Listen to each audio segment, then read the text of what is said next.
Здравствуйте! В эфире выпуск новостей на телеканале Челны ТВ. В студии Тимур Поздеев, а сейчас вашему вниманию краткий обзор основных тем. Более 36 тысяч желающих. Ребенок с сахарным диабетом не может попасть в санаторий.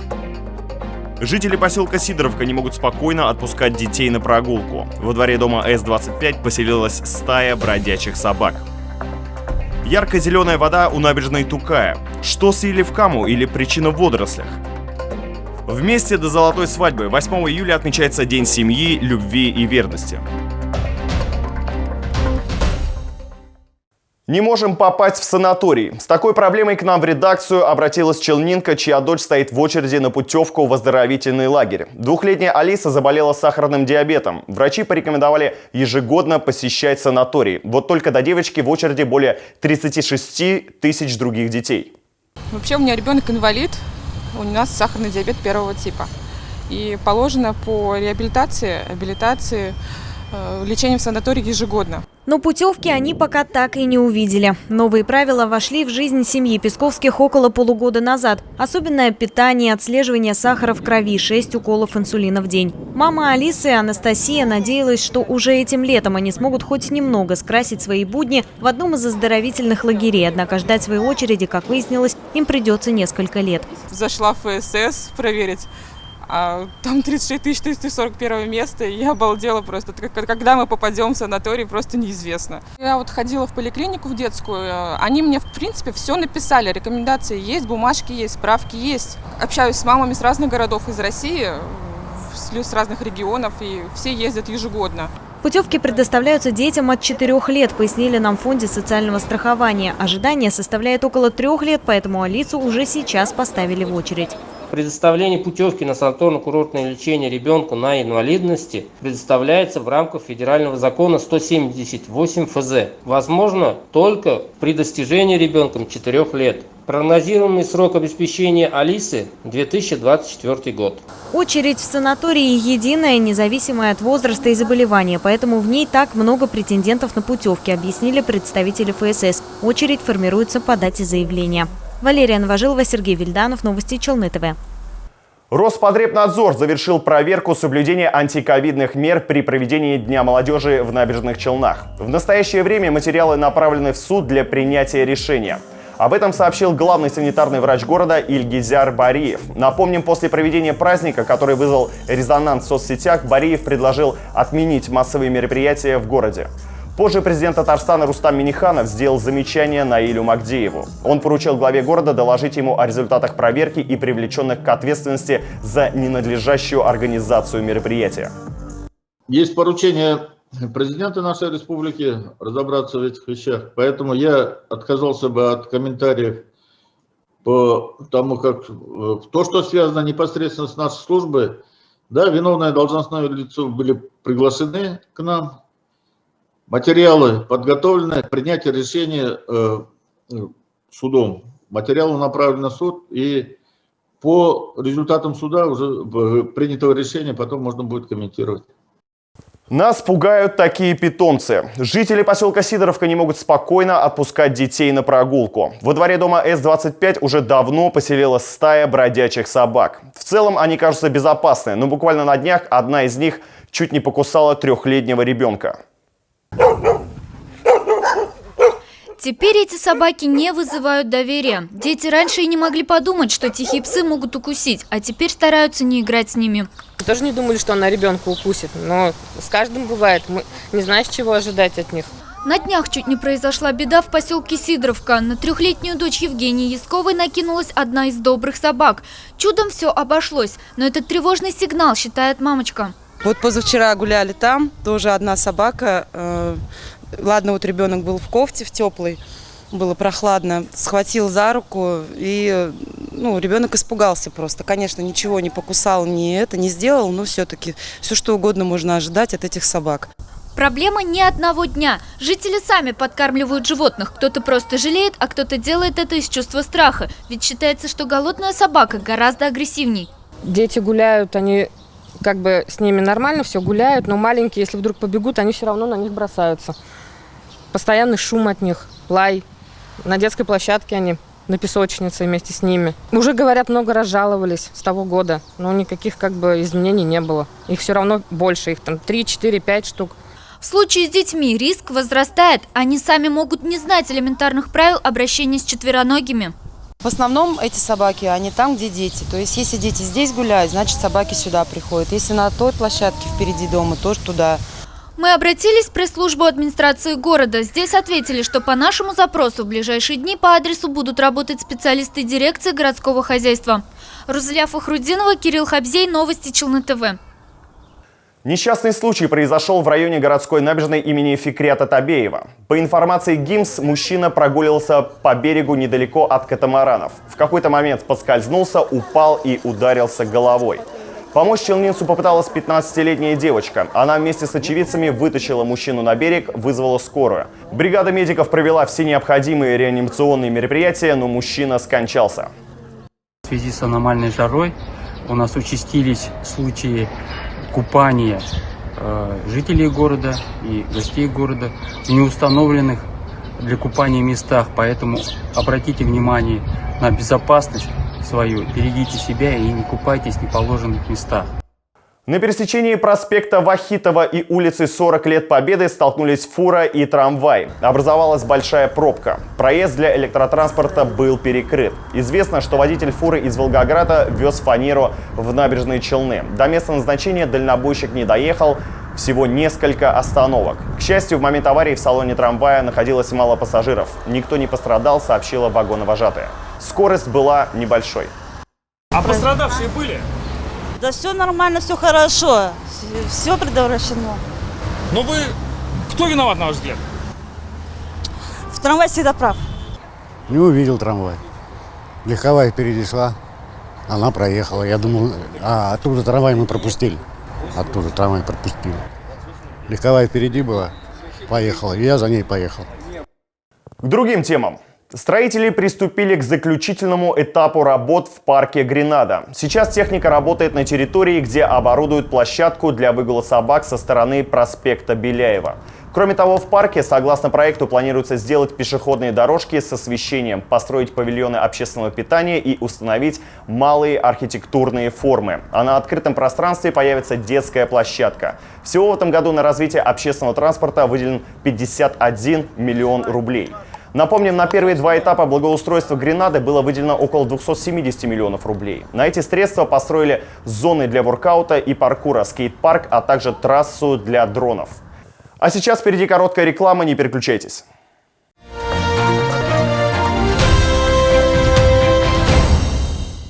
Многофункциональный медицинский центр «Клиника Сахбиевых». Это команда врачей для взрослых и детей с большим опытом работы и безупречной репутацией. Диагностика заболеваний на современном оборудовании премиум-класса. Анализы, инъекции, ЭКГ, холтер. Телефон 460303. Приумножьте свои личные сбережения с КПКГ «Госзайм». Ставка 11% годовых. Также выдаем займы с использованием средств материнского капитала. Набережные Челны, Новый город, 107.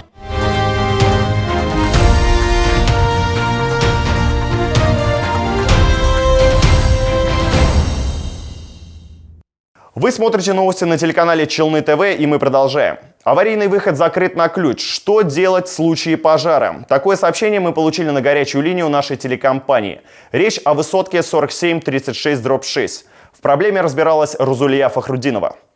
У нас есть сигнализация пожарная, она сразу срабатывает. Я иду и открываю дверь. 16-этажный многоквартирный дом оборудован пожарной сигнализацией, рассказывает вахтер. Однако местных жителей не устраивает многое. Многоэтажка имеет два входа. Один оборудован лестницей, второй 2 лифтами. Но фактически попасть внутрь можно только во втором случае. Подняться пешком на свой этаж не получится. Дверь к лестнице закрыта. В случае пожара бежать будет некуда, возмущаются челнинцы.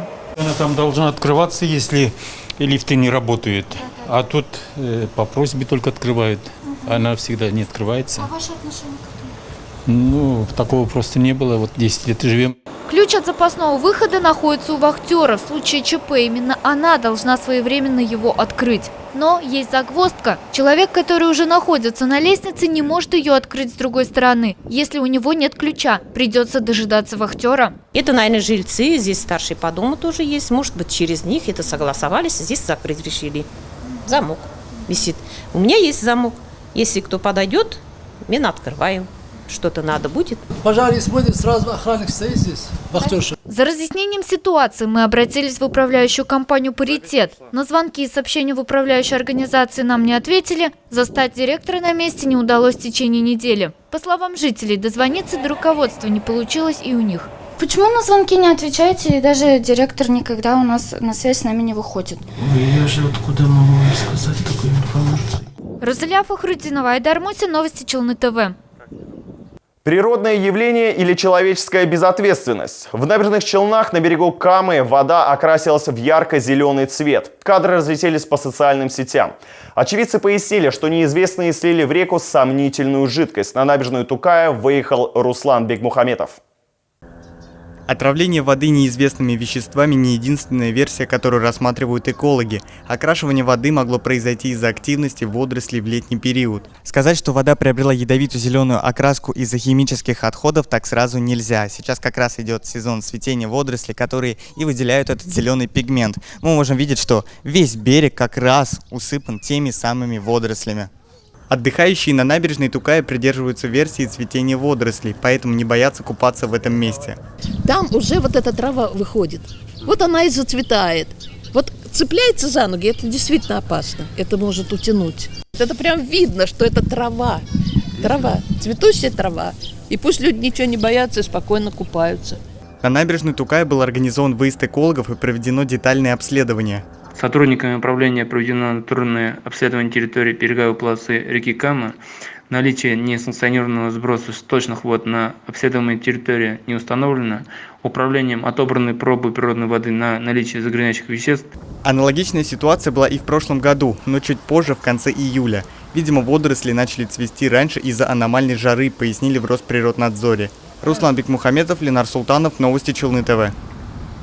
День семьи, любви и верности. 8 июля отмечается праздник, приуроченный к православному дню памяти святых князя Петра и его жены Февронии. Эта пара является символом семьи, любви и верности. И в 2008 году в России впервые отметили праздник, посвященный семейным узам. В набережных Челнах этот день ежегодно награждаются пары, прожившие вместе долгие годы и внесшие вклад в развитие города. Является отличником образования Республики Татарстан, ветеран труда. Ольга и Николай Демидовы вместе уже 56 лет. Она всю жизнь проработала учительницей начальных классов, он строителем. В набережные Челны они приехали с Урала через 6 лет после свадьбы. У супругов 2 детей, 4 внуков и 3 правнуков. В чем секрет? Ну, главное – честность, взаимопонимание, умение прощать. Друг друга всегда любили, всегда доверяли, всегда уважали. Старались, во всяком случае, быть всегда примером для других.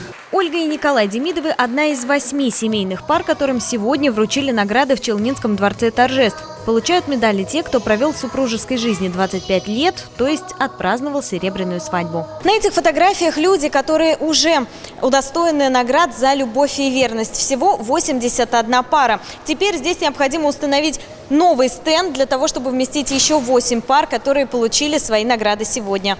Впервые медалями наградили в 2009 году. Тогда это была всего 1 пара. Это известные строители. Она в учреждении здравоохранения работает.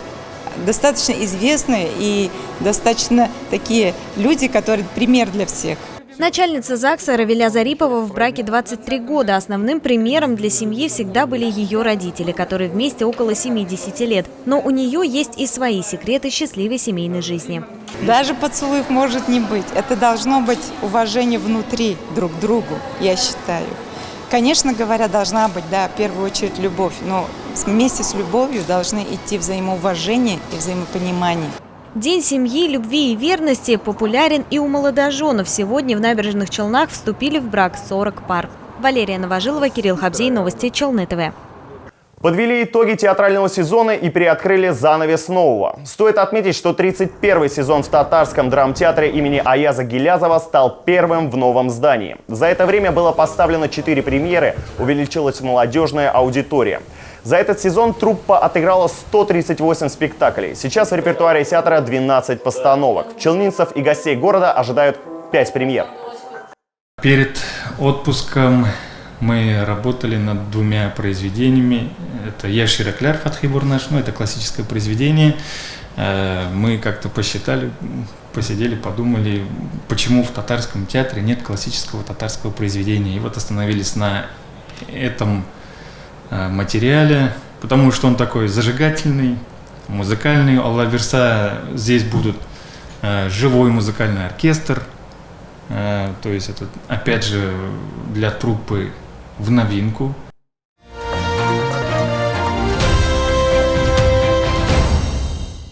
Кадетская школа имени Никиты Кайманова объявляет набор на 2021-2022 учебный год. Школа с высоким уровнем дисциплины осуществляет обучение по образовательным программам на основе военно-патриотического воспитания. Кадетская школа имени Никиты Кайманова объявляет набор на 2021-2022 учебный год. Школа с высоким уровнем дисциплины, стратегического планирования и управления. Обучение на основе военно-патриотического воспитания с широким спектром дополнительных образовательных услуг. Вперед за покупками! 10 июля состоится большой праздник для всей семьи по случаю открытия магазина «Галамарт» на проспекте Сюмбике. Не пропусти! В день открытия на весь ассортимент будет действовать акция «Второй товар всего лишь за 1 рубль». Магазин уже открыт и ждет гостей. Только сейчас действуют специальные цены и акции на отдельную продукцию. Всего в Галамарте представлено свыше 7000 наименований товаров для дома, дачи и отдыха. Магазин новый, несколько товаров можно посмотреть, которые совершенно у нас в городе не найдешь. Что-то есть со скидкой, то есть вот приобрела для бабушки блендер. Я уже сказала, я уже всем своим близким. Я потому что была, думаю, сегодня еще раз посмотрю. Кроме шопинга, у гостей будет возможность приятно провести время. Покупателям сделают бесплатные укладки и прически. А пока родители заняты, детей будут развлекать аниматоры. Для гостей приготовили насыщенную программу, захватывающие мастер-классы и сахарную вату. Первый раз пришли. Интересно, нет у нас в городе таких магазинов, чтоб обширных. Цены приятные. Приятным бонусом станет возможность получить подарки, в числе которых денежные сертификаты на новые покупки, электромобиль, набор посуды и многое другое.